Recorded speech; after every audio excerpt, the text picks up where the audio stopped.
Hello, you spooktacular people. Welcome to this Ghost Stories Around the Campfire on Christmas Eve with the History Ghost Bump podcast. I am your host, Diane. And this is Denise. And we're so glad you guys joined us on this evening where Santa's working very hard to bring us all of our gifts. We're going to tell a few ghost stories. We have a variety of things for you. We're going to have a story that is in relation to a president. We're going to have some fiction, and we're going to have some real ghost experiences as well. So we hope you enjoy what we're going to bring to you.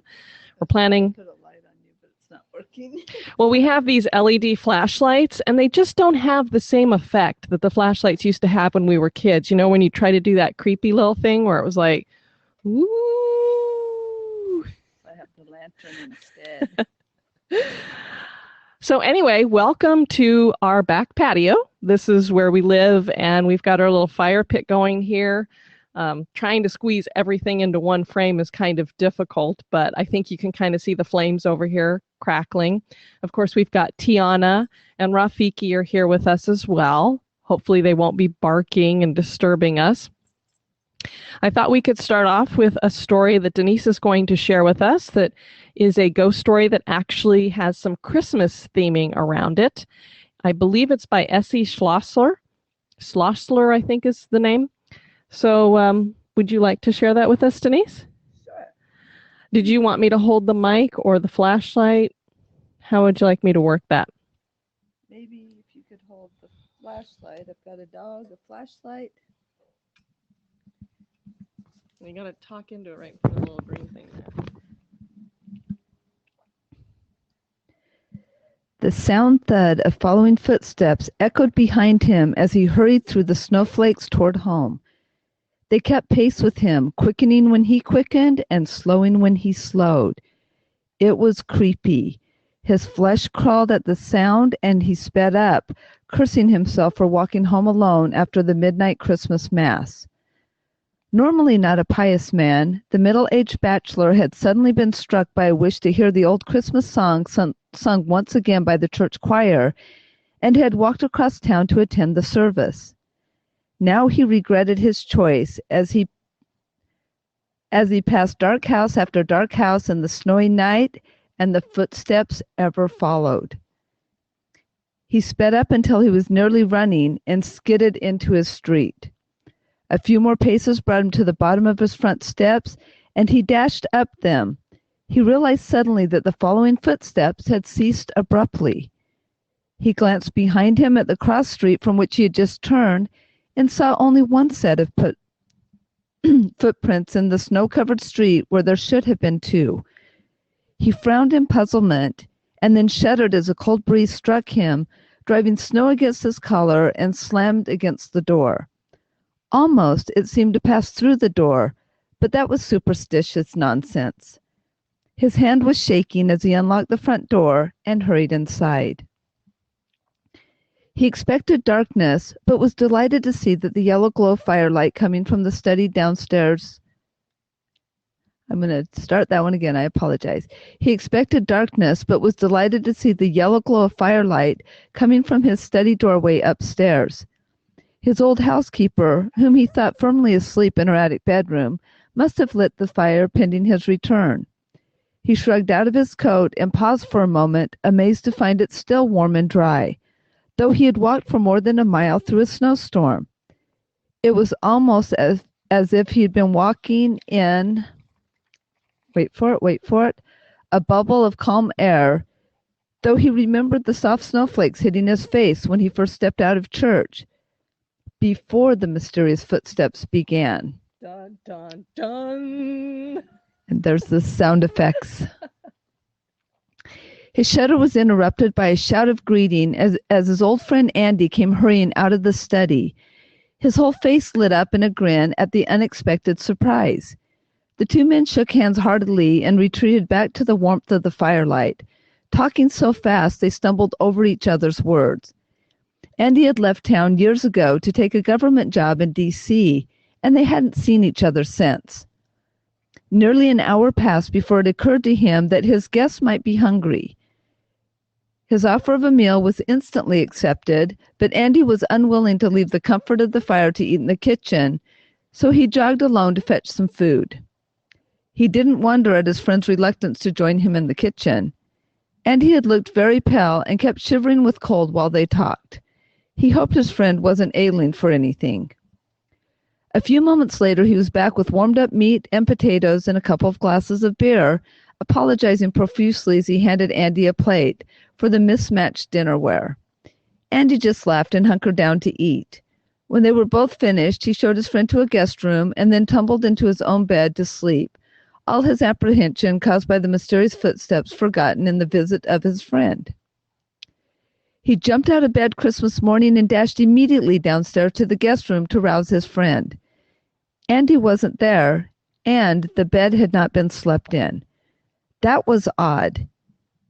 He ran down to look in the study, but Andy wasn't there either, and one plate full of food was sitting at the end table beside his old friend's chair.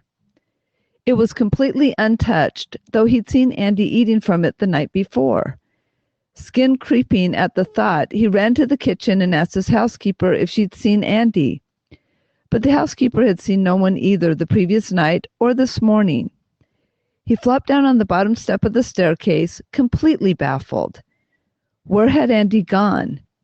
It was a mystery that plagued him all Christmas Day, and he did not enjoy his holiday dinner at all, a fact that annoyed his housekeeper. He was awakened the next morning from a restless sleep by the sound of the front doorbell. He stumbled out of bed and was splashing water from the bedside pitcher into his sleepy eyes when a knock came at his bedroom door. When he answered, his housekeeper handed him a telegram that had just arrived. As she hurried back downstairs to prepare his breakfast, he opened it curiously, not knowing who would be telegraphing him so urgently. As he read the telegram, he started to tremble. The message was short and to the point. Andy's family regretted to inform him that his old friend Andy had passed away on Christmas Eve in his home in Washington, D.C. He sat down hard on the bed, the telegram fluttering away from his hand. It must have been Andy who had followed him home on Christmas Eve. That would explain the eerie footsteps and the dry coat in the middle of the snowstorm. He had spent Christmas Eve with a ghost. Ooh. Yeah, so walking home from church, dead friend following. Not a good idea, so we're glad you're here with us and not in church tonight. Well, this is our idea of church anyway, and we're waiting for Santa to fly overhead. I don't know if you guys are all aware, but this is the first Christmas Eve since I think the 70s that we've had a full moon. So we're sitting here underneath a full moon. It's kind of cloudy in Florida. And what's really funny is with us, we have the fire going, and was 80 degrees or so today. Yeah, 82 driving home about, 4 hours ago. So we really don't need a fire, but you can't tell ghost stories without a fire. I don't know if you want to stoke that and kick it up a little bit. Little stokers underneath it. Although I'm going to need you to hold the light for me now. I absolutely love M.R. James, especially at Christmas time. And so I'm going to have to read another story by him. We did one during the Christmas special, and we're going to do another one now that it's entitled Rats. It is a pretty creepy, imagine an enclosed space and then rats. I think that's all you need to know. Woo, now we got the fire going. Anybody have any marshmallows? Let's see if I can do this by myself without Denise holding the flashlight for me. And if you was to walk through the bedrooms now, you'd see the ragged, moldy bedclothes a-heaving and a-heaving like seas and a-heaving with what he says, why, with rats under 'em. But was it with rats? I asked because in another case it was not. I cannot put a date to the story, but I was young when I heard it, and the teller was old. It is an ill-proportioned tale, but that is my fault, not his. This is how I love M.R. James. He always is like he's telling a story that's been told to him by somebody else. Most of his stories go that way. It happened in Suffolk, near the coast, in a place where the road makes a sudden dip and then a sudden rise as you go northward. At the top of that rise stands a house on the left of the road.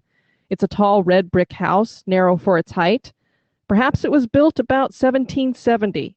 The top of the front has a low triangular pediment with a round window in the center. Behind it are stables and offices, and such garden as it has is behind them. Scratchy Scotch firs are near it. An expanse of gorse-covered land stretches away from it. It commands a view of the distant sea from the upper windows of the front. A sign on a post stands before the door, or did so stand, for though it was an inn of repute once, I believe it is so no longer. To this inn came my acquaintance, Mr. Thompson, when he was a young man on a fine spring day, coming from the University of Cambridge, and desirous of solitude and tolerable quarters and time for reading. These he found, for the landlord and his wife had been in service, and could make a visitor comfortable. And there was no one else staying at the inn. He had a large room on the first floor, commanding the road and the view, and if it faced east, why, that could not be helped. The house was well built and warm. He spent very tranquil and uneventful days, work all the morning, an afternoon perambulation of the country round, a little conversation with country company or the people of the inn in the evening over the then fashionable drink of brandy and water, a little more reading and writing in bed, and he would have been content that this should continue for the full month he had at disposal. So well was his work progressing, and so fine was the April of that year, which I have reason to believe was that which Orlando Whistlecraft chronicles in his weather record as the charming year. One of his walks took him along the northern road, which stands high and traverses a wide common called a heath. On the bright afternoon when he first chose this direction, his eye caught a white object some hundreds of yards to the left of the road, and he felt it necessary to make sure what this might be. It was not long before he was standing by it, and found himself looking at a square block of white stone, fashioned somewhat like the base of a pillar, with a square hole in the upper surface. Just such another you may see at this day on the Thetford Heath. After taking stock of it, he contemplated for a few minutes the view, which offered a church, a tower or two, some red roofs of cottages and windows winking in the sun, and the expanse of the sea, also with an occasional wink and gleam upon it, and so pursued his way. In the desultory evening talk in the bar, he asked why the white stone was there on the common. You shouldn't be curious about these things, because you just know something bad is going to happen.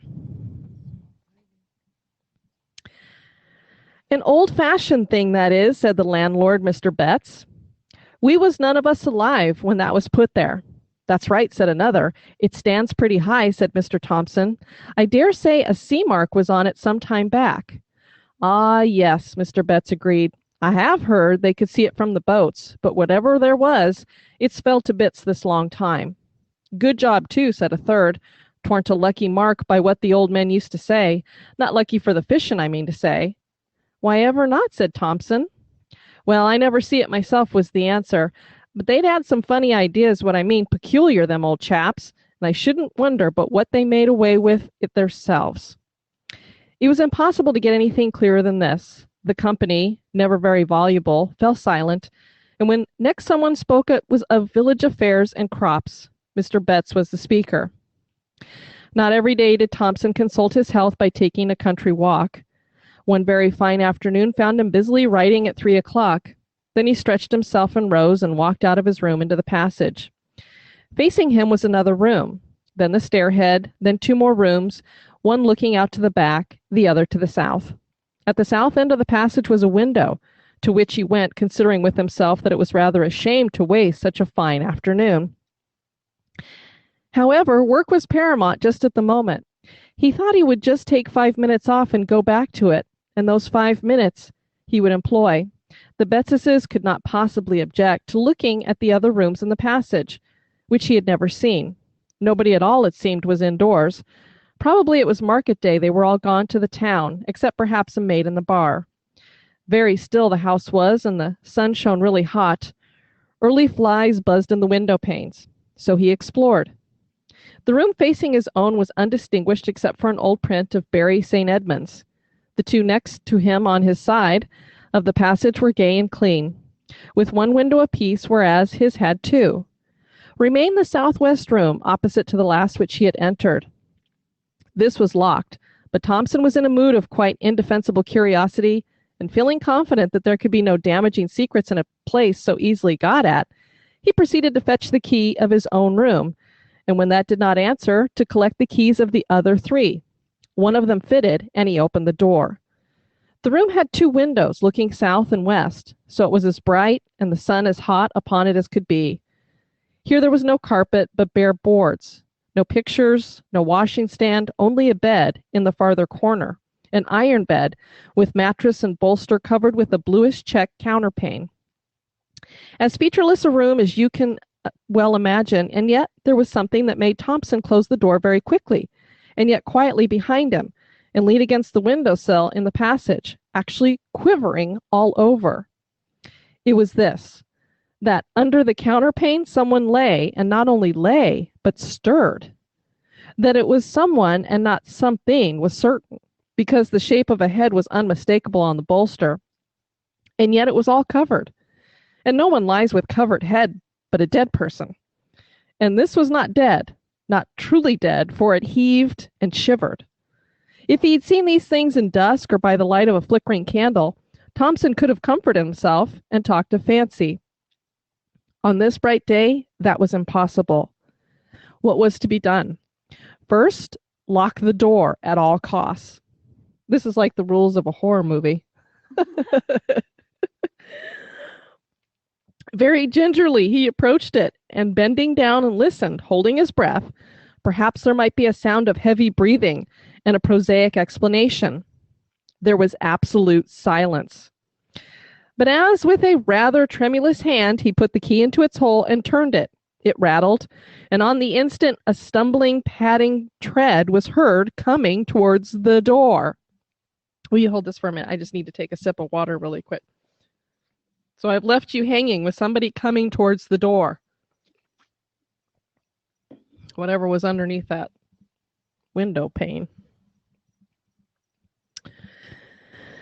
Thompson fled like a rabbit to his room and locked himself in.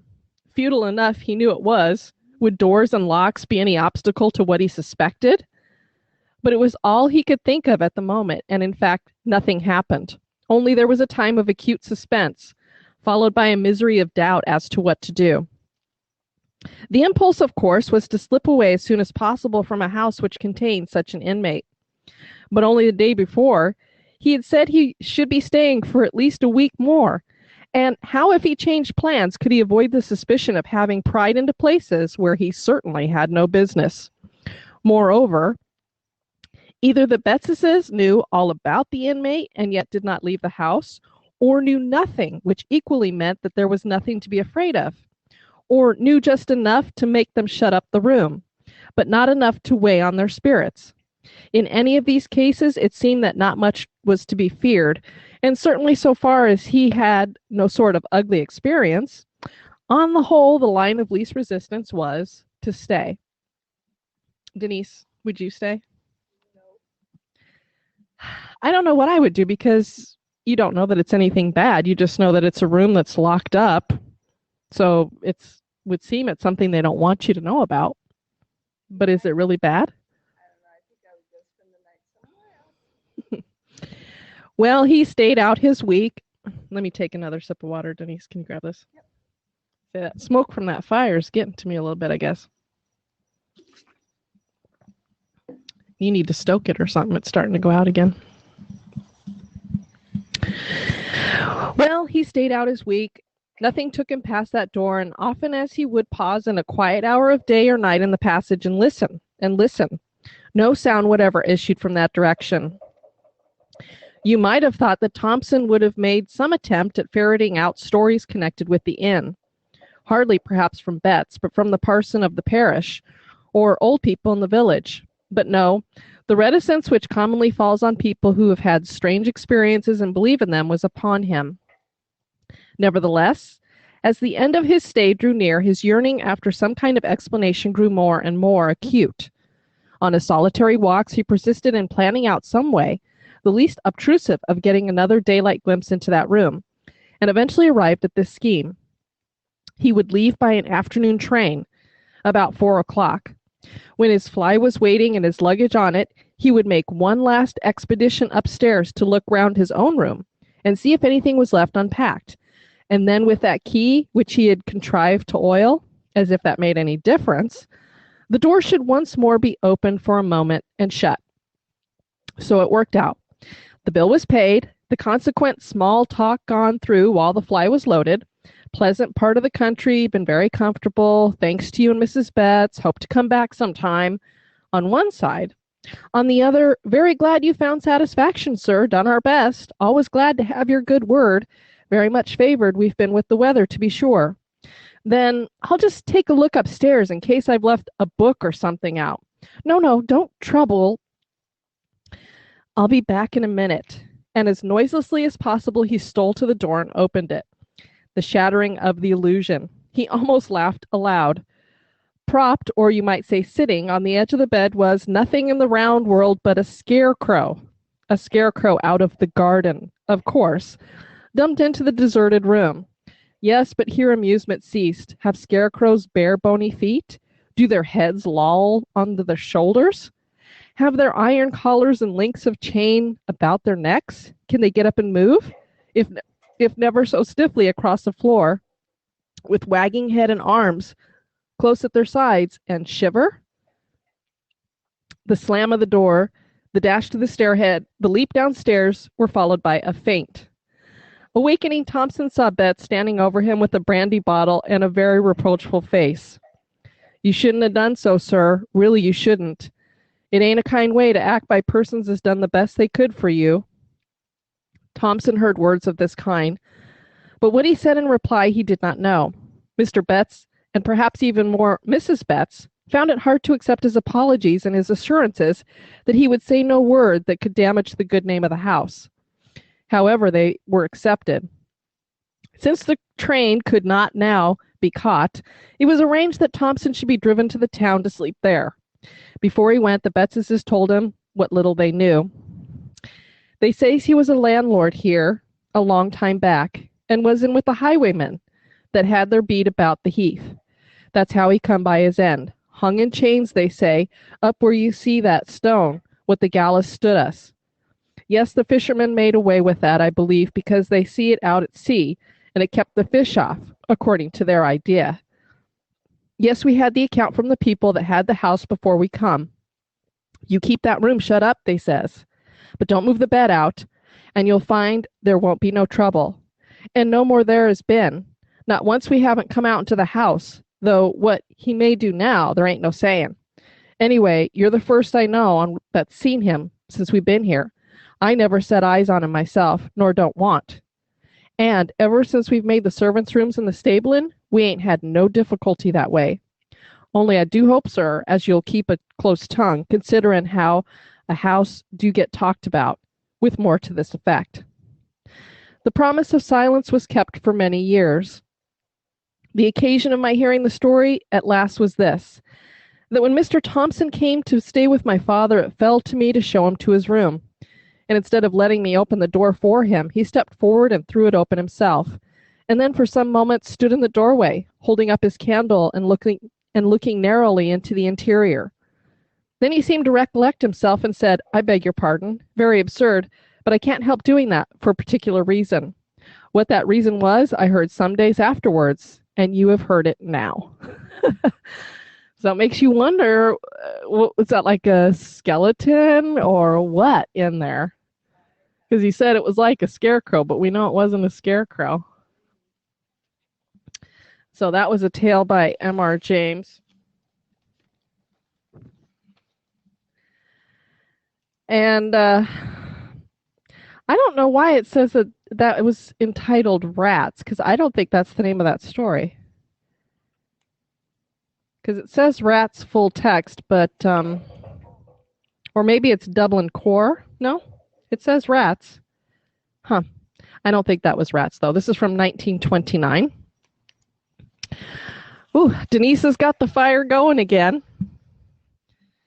We want to wish you all a very happy, we like to say happy Christmas Eve. What are y'all hoping to get from Santa Claus, other than coal? Denise is getting coal. But coal's useful for heat. Well, we don't need coal for our fire. We're using wood for that. So you'll be getting wood. Denise said I'll be getting wood. We already opened up our presents last weekend, so we're not waiting for anything. Did you want to share the story about, I believe the president is John Quincy Adams. One of the Christmas gifts I got was Haunted Presidents, Ghosts in the Lives of the Chief Executives. And it's written by Charles A. Stansfield Jr. And it is loaded up with stuff about the presidents. Looks like I got up from my seat. Tiana, would you like to read the story? She probably would, because this one has a demon cat. Oh, Carbon Lilies just said something. See what they said. Look down at the bottom there. Denise has no idea what she's doing. Look over at the chat, which is over to the right and all the way down at the bottom. Do you see it? You said cool, spectacular, cruise, swag? Oh, the hats, maybe? It's our Mickey Mouse Santa hats.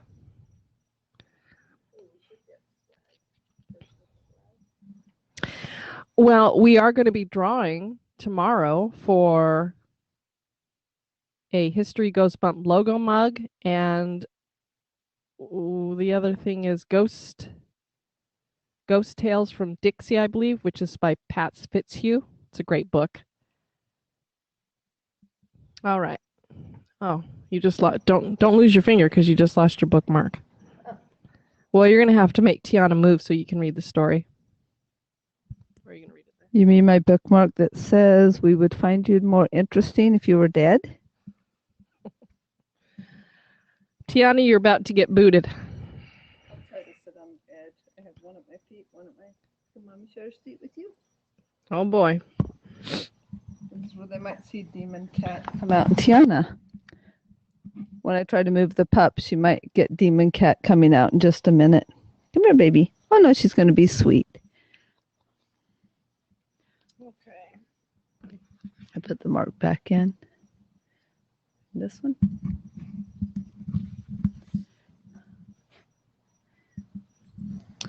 Okay, and this is about our 6th president of the United States of America. One of the first appearances of the infamous Demon Cat in the United States Capitol may have been to foretell the death of John Quincy Adams. The ghost of Adams has in good time joined the Demon Cat as one of the many spirits roaming the labyrinth halls of the stately Capitol. The Demon Cat, or DC, right after our Capitol building, or Capitol City, as it is nicknamed, is said to appear in the crypt under the Capitol to warn of impending disaster or death. Its more recent sightings are supposed to have occurred shortly before the 1929 stock market crash, John F. Kennedy's assassination, and 9/11. Those who have seen DC agree that it first appears to be a cuddly little kitten, coal-black and eager to be petted. That's like that little kitten. Which one of our Spooktacular crew just got the kitten? I cannot remember. She just posted it today. I can't remember. Yeah, so go to Spooktacular crew group. I know the cat's name is Izzy. Yeah, there's a cute little black kitty in there named Izzy. So that's what this DC appears to be like. Then quickly, before the observer's horrified eyes, DC grows into a large, aggressive tomcat, all fangs and claws, its yellow eyes brimming with evil. Panic sets in, and as the terrified witness turns to flee, DC disappears. DC's choice of the crypt for its Capitol appearances is significant.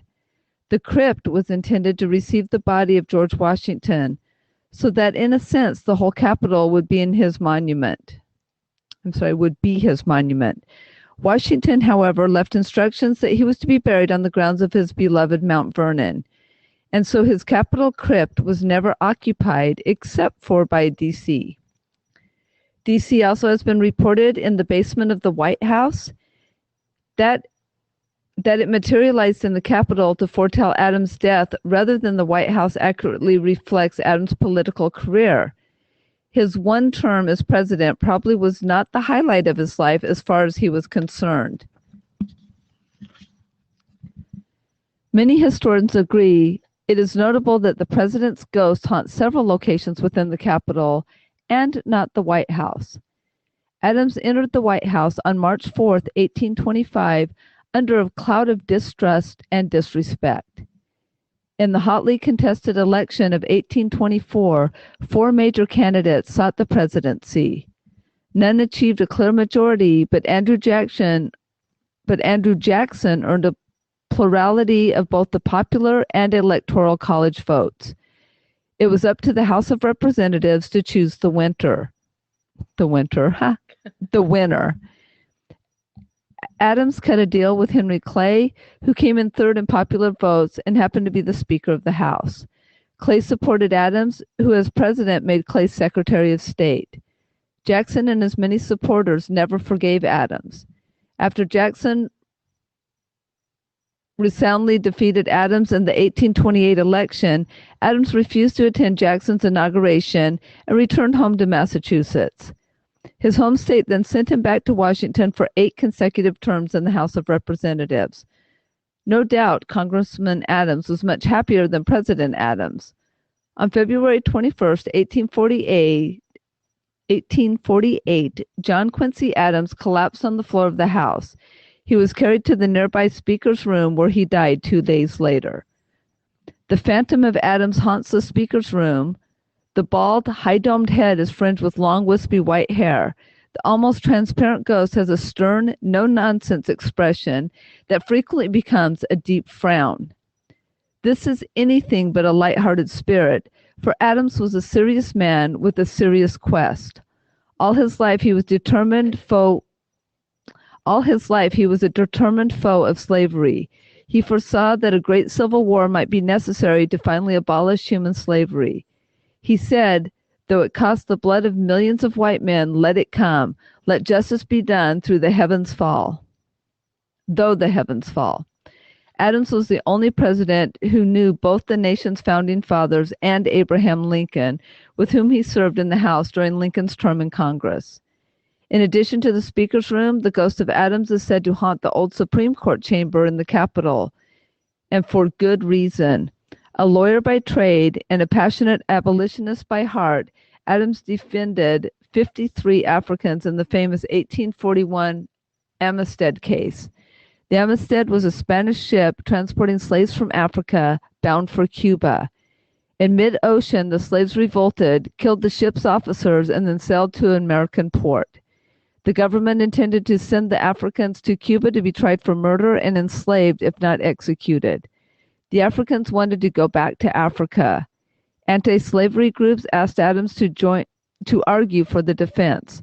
The 9 Supreme Court justices, including 5 Southerners who owned or had owned slaves. Adams won the case. He never submitted a bill for his services. It was a great triumph for the man, and his ghost can often be seen in the one-time courtroom.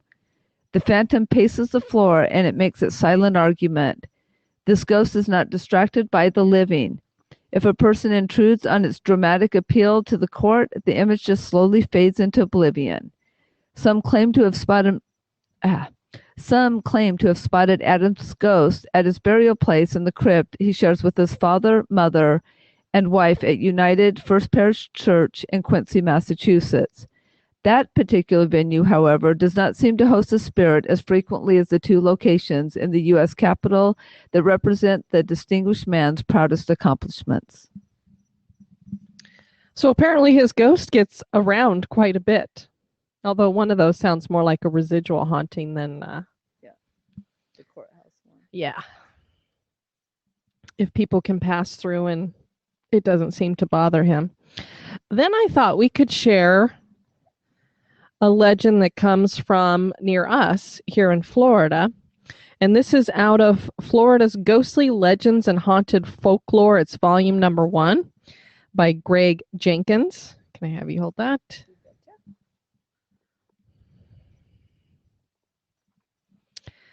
And we have a beach we like to go play at, which is Cocoa Beach. Good wave. Yes, it's on the east coast of Florida. If you want to see beautiful, you go over to the Gulf of Mexico because that's where the beautiful beaches are. There's not a lot of waves, so it's not fun to play. You go to the east coast if you want to play in the waves or get eaten by sharks. Yeah, although Cocoa Beach doesn't have too many shark attacks. It's a little bit north of there at New Smyrna Beach where there's a lot of them. This is Coco's Route 520 and the ghost lights of Bloody 520. This kind of reminds me of I-4, and Carbon Lilies is the one who shared that with us, that there's a dead zone on I-4, which is... Now we're distinctly aware of it every time we drive past it on our way to St. Augustine. I know, we're always like, oh my God, we just passed through the dead zone. Our two favorite cities around this area, St. Augustine and then up to Savannah, Georgia, we have to go through the dead zone for both of those. So thank you so much for sharing that little bit of creepiness. Every time we get to St. John's Bridge, we freak out a little bit. We haven't seen any dead people. All right, so here's a little history. Route 520 begins at Colonial Highway, also known as State Road 50, which we actually used to live right off of, and runs southeast to Federal Highway US 1. Although a shortcut for many travelers, it's one of the most dangerous roads in Central Florida. In fact, according to the Florida Highway Patrol, Route 520 ranks as the third most deadly road in the United States. Though speedy, 520 is only a two-lane road, which creates many fatal accidents and earns the name Bloody 520. Long and winding, this stretch of road runs through an unlit, dense forest, so it stands to reason that accidents are even more likely here. And many an accident there has been. Route 520 has had a long, ghostly past, and many travelers have not heard of such legends. But if you ask some of the more mature or native Floridians, you may gain insight into this storied road. I've had the good fortune of hearing some of these legends firsthand. From several of the locals. It was a fine experience of rich oral tradition and ghost lore. Route 520 appears to be home to arguably the oddest apparitions known as ghost lights or spook lights. These spook lights are said to be greenish-colored, iridescent balls of light, which are sometimes seen floating on the sides of the roads. Sometimes they are seen in pairs, and sometimes there's only one. But the most interesting aspect to this legend is the report that some of these spook lights have been known to chase people and even vehicles. No, thank you. That's not dust, for sure. According to one gentleman who's lived in Cocoa Beach since the late 1950s, a spook light followed his wife home in 1977. Followed her home. That wasn't just down the road. Apparently, when his wife was coming home from a visit in Orlando, while at the midway point of Route 520, she saw a free-floating, glowing ball of light hovering near the passenger side of her car, keeping pace with her for several minutes. She tried to justify what she was seeing as a reflection of another car light hitting her window, or maybe the light from her dashboard somehow casting the glow. Yet no matter how hard she tried to find an answer, the light eerily continued to bob up and down, keeping up with her car as if it were alive. Oh, no, thank you. Finally, this ghostly light slowed a bit and then was still on the side of the road. When she later told the story of how she was chased by the ball of light, the woman said she finally watched it disappear into the woods through her rearview mirror.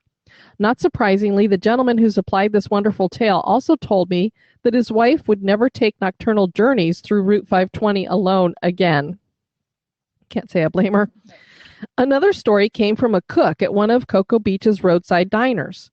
According to this man, sometime in late 1990s, after closing the restaurant for the evening, he began walking home for the night.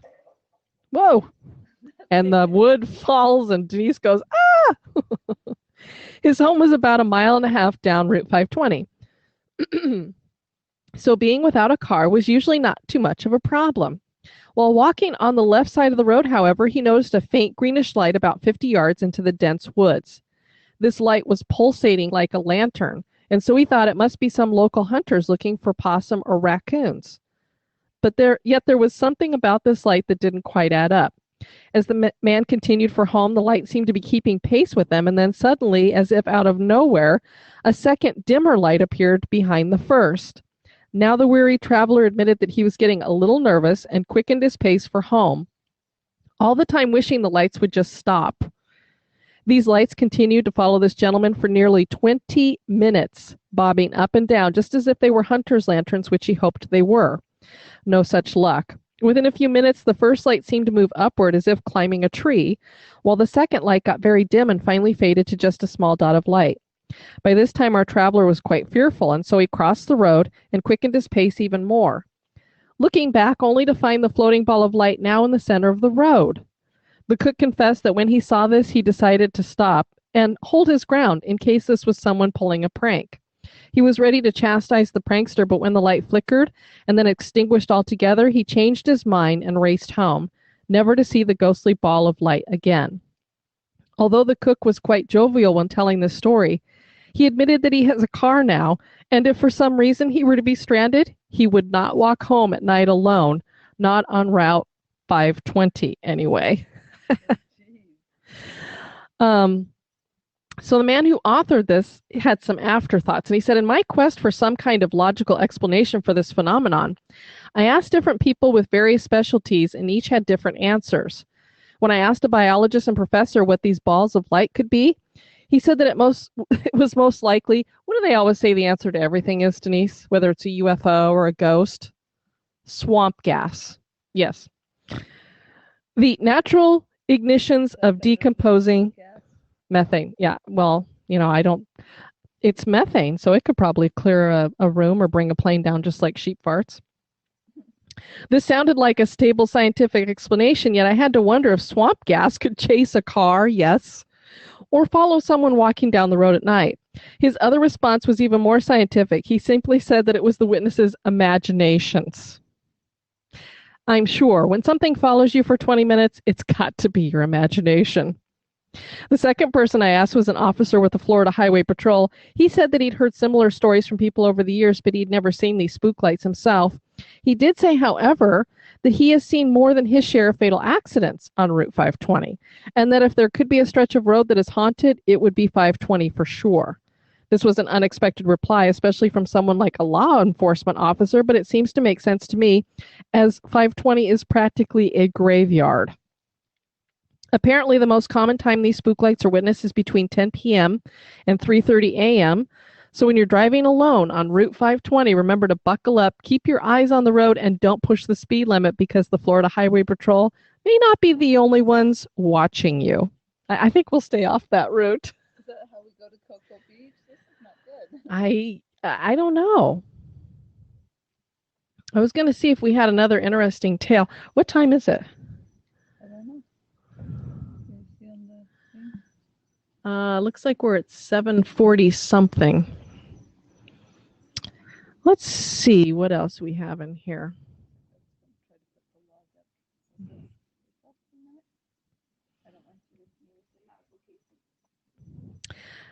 Since we were talking about Interstate 4, maybe we should share a little bit about that.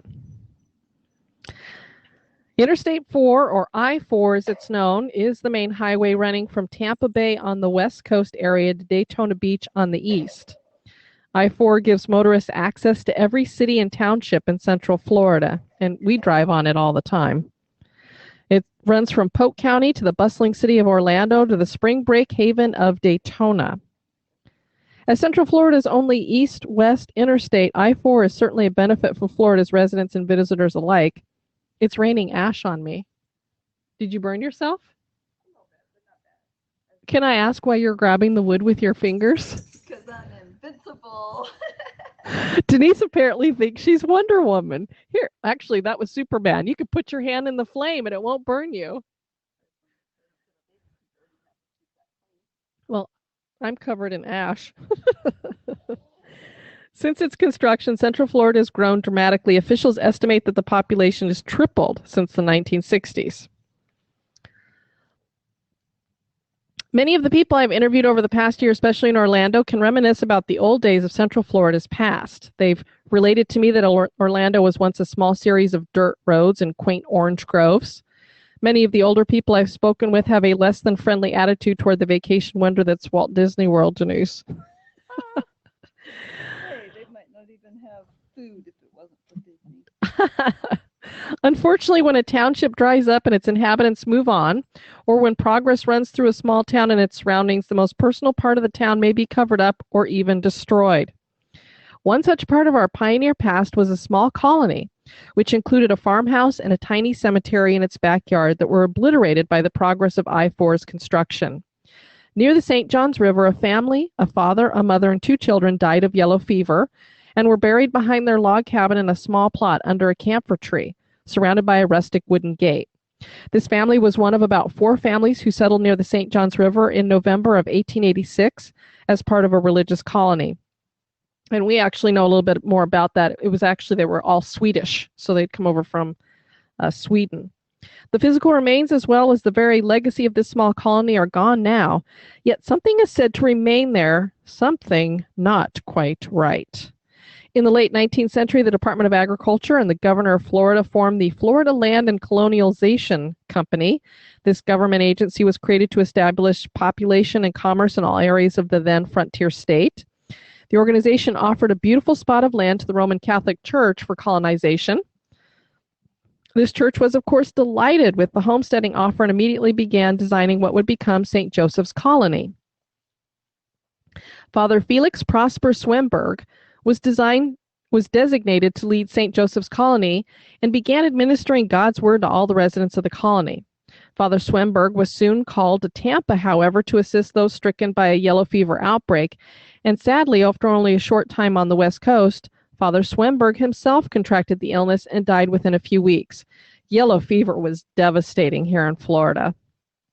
It would wipe out almost entire cities. St. Augustine was one of them. Yes, As ill fate would have it, the yellow fever epidemic came to St. Joseph's Colony, killing an entire family in a matter of days.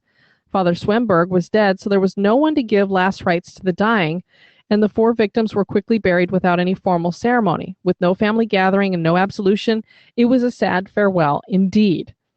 The Seminole County Historical Archives have little other history from that point on regarding the colony and its survivors, but it's assumed that the colony disbanded, the remaining colonists fleeing back to the northern states. Some of the land the colony originally used eventually became the township of Lake Monroe. By the early 1900s, a farmer by the name of Al Hawkins, along with his wife and family, bought a large portion of the colony's land. The farmer quickly began clearing the now overgrown fields in order to plant orange groves and celery. While clearing the dead center of the field, the farmer found 4 small graves marked by 4 small wooden crosses, eerily reaching out of the tall weeds and thickets. Weathered and falling apart, the wooden markers were preserved by the farmer, who respectfully farmed around the graves instead of plowing over them. The Field of the Dead, as it became known, remained as it was for many years until the farmer died in 1939. By the 1950s, the field began to get overgrown again, returning to its original form. Although the farmer's widow continued to live on the land until 1960, Florida's government wished to purchase a great portion of land by the St. Johns River for the creation of a superhighway. Now, quite elderly, the farmer's wife decided to sell her property and move closer to her children in another state. She was assured that her land would benefit Florida's growth. Although the state engineers and land surveyors were alerted to the existence of the tiny cemetery, they decided that because the graves were so old and decayed, and, there was no living relatives to speak up for the remains, it was most beneficial to expedite construction by ignoring the graves and just build over them. How hard is it to move 4 bodies? Well, they will find out. Bad decision. Don't ever do that. After all, as one engineer apparently said, quote, "It's not ancient Indian burial grounds, they're just a few old bones." So it only matters if they're old Indian bones. Needless to say, this cavalier attitude had negative consequences that continue to this day. According to the legend, the very day workers began plowing over the graves, piling dirt on them in order to elevate the land for construction, one of Florida's most deadly hurricanes crossed the state. Hurricane Donna still strikes fear in the hearts of those who survived it. The storm caused millions of dollars in damage to many areas of Central Florida and was responsible for many lost lives, not to mention the delay of I-4 construction. Many believe that when the graves were disrupted, a bad thing took place. The hurricane came and the curse of I-4 began. The colony, the log cabin, and then the farm and its celery fields have since rotted away. What stands in their place is Interstate 4 and the roar of cars and trucks speeding by. The march of progress continues over this one-time pioneer's homestead and the remains of the unfortunate family that once lived there. It's on this spot where the family rests that strange things are said to take place. Tales of pioneer ghosts standing by the busy highway at night, ghostly voices coming over radios, CBs, and cell phones, and radio stations going dead while crossing the gravesite are just some of the oddities that take place on Central Florida's haunted highway. I discovered the story of this haunted site while still searching. I'm sorry, let me start over. I discovered the story of this haunted site. It's actually needs to be edited is the problem. I discovered the story of this haunted site while searching the internet. I found a webpage called Charlie Carlson's Strange Florida. He's the guy who wrote our Weird Florida book. And first encountered the legend of the cursed Interstate 4, which Mr. Carlson refers to as the dead zone of Interstate 4. The haunted part of the road is located toward the southern end of a bridge that crosses over the St. Johns River in Seminole County, just west of the city of Sanford. This section of road and bridge, which covers only a quarter of a mile or so, has been dubbed the dead zone because the primary supernatural events involving the failing of electrical equipment such as radios and other communication devices. So it's not necessarily just dead because there's ghosts there, but because everything goes dead. However, there's also been an unusually high number of traffic accidents and fatalities on this section of the road, all well documented by the Florida Highway Patrol. And I'll tell you, when you go on this part of the road, there's no reason for it to be so deadly. It's not like a dead man's curve it's just a regular part of the road. So there's no reason why it should be more deadly than any other stretch of road. And obviously we don't get ice on our roads down here. So you can get a little slippery when it rains, but I wouldn't say there's a natural reason for it to be so dangerous. The electrical disruptions are particularly mysterious because there are no radio or cell phone antennas nearby, nor any microwave emitters from local weather or television stations in the area, so logical explanations are hard to find. One of the most common creepy complaints involves cell phones that cease to function properly when crossing the bridge, as well as car radios going to static or going silent altogether. People are firing off some fireworks somewhere. Or is it something else? This may not sound too frightening or fanciful, but when tape players and CD players do the same thing, one must take notice of such a phenomenon. So, yeah, when your CD player gets a little staticky, there's something weird. Other complaints include hearing voices crackling over the static of the radios, which are said to sound like a man calling out, "Who's there?" or "Why?" Sometimes when truckers cross the bridge, they hear the same thing echoing over their CBs, and when the trucker answers back to what he thinks is just another driver, he gets no response. On occasion, some have heard what sounds like the giggling of two girls playing in the distance, as if from a playground, eerily echoing over the radio. Some have even claimed to see ghostly hitchhikers on the eastbound side of I-4, as well as the shapes of people walking on the banks of the river. Now, these could be ordinary people walking near the road at night, but one person claims to have seen something far more disturbing late one evening. A Floridian trucker who delivers produce emailed me via my website in October of 2002 to tell me the story of his ghostly encounter while crossing the haunted stretch of I-4. He caught a glimpse of something so strange it made him lock the doors to his cab. Apparently, this trucker, whom I will refer to as Pete, was making a run from St. Petersburg to Orlando and then on to Daytona Beach. This routine trek takes him right through the dead zone. As the state was widening this part of I-4, there was still a lot of construction equipment on the sides of both the east and westbound lanes, and Pete took care in driving safely over the dark bridge. It was there at the start of the bridge that the country music station he was listening to began to break up. Pete thought that was strange because his radio was a particularly expensive, state-of-the-art model, able to pick up the most distant radio stations, and this station was just out of Orlando, only about 13 miles away. Regardless, he remained patient, hoping his station would return once he'd crossed the St. Johns River. It was that moment when he was near the top of the bridge that he says he spied what looked like a man walking toward him on the shoulder of the road. As Pete got closer to the man, he could see that he was tall and slender with a big beard.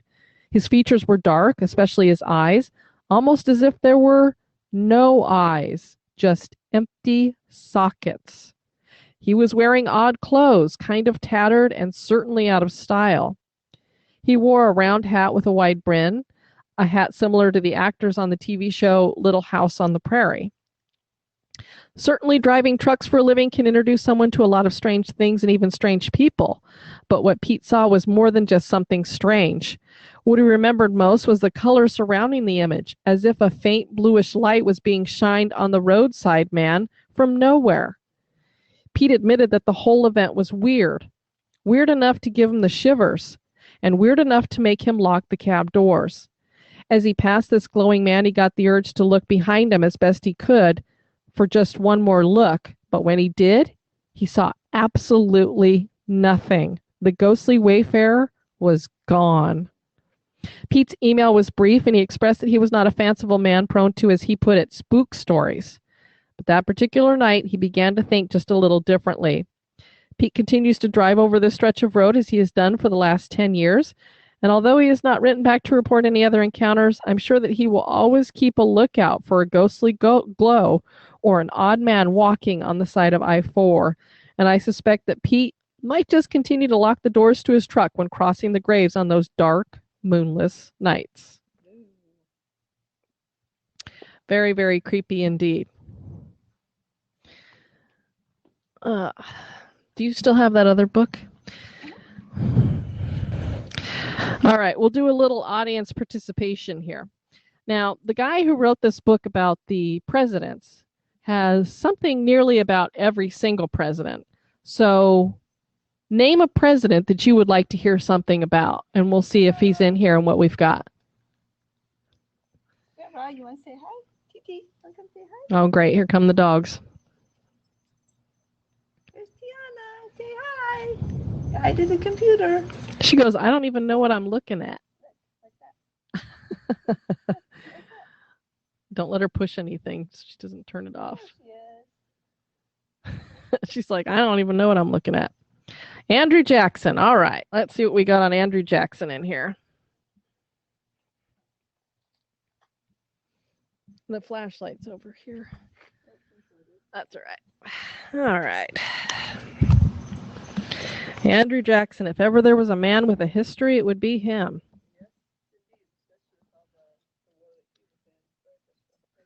All right, let me just check the table of contents. Let's see, page 38. He is indeed in here.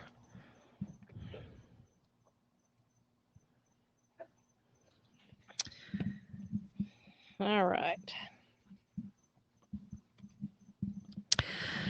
Andrew Jackson led a colorful life. His ghost has become one of the most famous spectral inhabitants of the White House, and many claim to have glimpsed his shade in several other locations as well. So he tends to get around, I guess.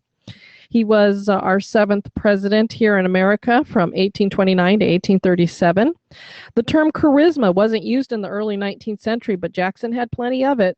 The men who followed him into battle at New Orleans gave him the name Old Hickory because they thought him to be as tough as that type of hardwood. He was a natural leader. Men followed him with loyal enthusiasm into battles of both the military and political varieties. Apparently, few people were neutral about Jackson. He was loved or hated with equal depth of passion.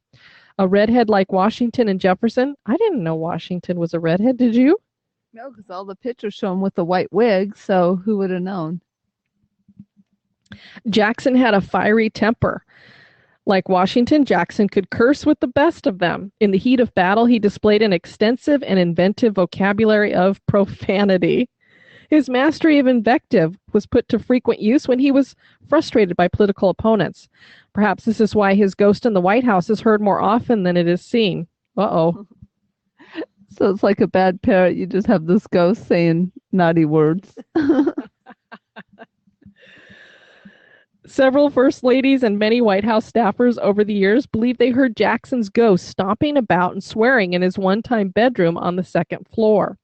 This room was known as the Rose Room until it was renamed the Queen's Bedroom in honor of its occupancy by England's Queen Elizabeth II on her several visits to the White House. There is no record of any supernatural experiences there on the part of the Queen. Perhaps Jackson's ghost would be like the living man and being careful not to curse in the presence of ladies. Jackson was a widower when he was president, which may explain his free use of naughty words when alone in his bedroom. The statue of Jackson in Lafayette Square across from the White House is said to be haunted. Late at night, according to some, the statue seems to come alive. Jackson appears to be massaging various old wounds, of which he had many. Did you want to read some of this too, or? Sure, I can read.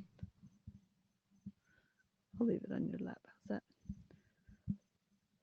Old Hickory was the last American president to have been actively participated in the Revolutionary War. He enlisted as a courier at the age of 13 and was in constant danger as he ran along the front lines with orders and messages. At the Battle of Hanging Rock, 14-year-old Andy was captured by the British. An officer apparently ordered Andy to nail and clean his boots. Jackson refused, making several undiplomatic comments about the officer's character and ancestry. Angered, the officer struck out at the boy with a saber, giving Jackson a nasty gash in his scalp and cutting his upraised fist to the bone. It is said that Jackson wore his hair long to conceal the livid scar, and that his left hand throbbed with pain in damp weather. The statue has been seen rubbing its left chest and left arm, where Jackson received another wound. In 1806, Jackson challenged Charles Dickinson, widely believed to be the... Apparently somebody else wants to be a part of the show. Are you going to read? Say it. Okay, you just stay down. She probably hears the fireworks going off in the distance of Magic Kingdom. Here, let me hold this. You put her on your lap. Come here. Yes, on the lap. Okay. You going to help Mommy read? Now where was I? Dickinson had slandered Jackson's wife. Dickinson had slandered Jackson's wife, Rachel, and he became furious. That's a hard word to say. Dickinson fired first, hitting Jackson in the chest, shattering 2 ribs and just missing the heart. Jackson shot back and killed Dickinson before collapsing. Jackson carried the bullet in him for the rest of his life. Then in 1813, Jackson was involved in a gunfight with 2 thugs, the Benton brothers. A pistol ball lodged in his left arm and eventually was removed by a White House doctor in 1832. The ghost of Jackson is said to haunt the Taylor cabin in Jonesboro, Tennessee. Chris Taylor built the cabin in 1777 and ran a kind of frontier boarding house at which 21-year-old Jackson stayed at least briefly. Jackson's ghost is believed to walk around the cabin, exit by the back door, and return to enter by the front door. Oh, this is a long one. We're right at 8 o'clock. Did you know already? That's okay. Okay. We're going over. I don't think anybody will mind. Oh, okay. Make sure you have that part of the microphone. Jackson's strong devotion to his wife Rachel was well documented during his lifetime. Jackson's spirit continues to display his undying love for his soulmate, as evidenced by the ghost's alleged behavior at the Hermitage, Jackson's home near Nashville. Or is that? I think it's Hermitage. I got calling it the Hermitage. So we can't go Russian here.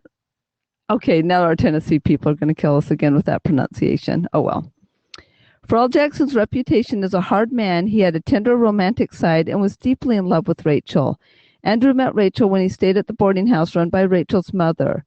At the time, Rachel was separated from her abusive first husband, Louis Robards, who claimed he would file for divorce and then leave the territory.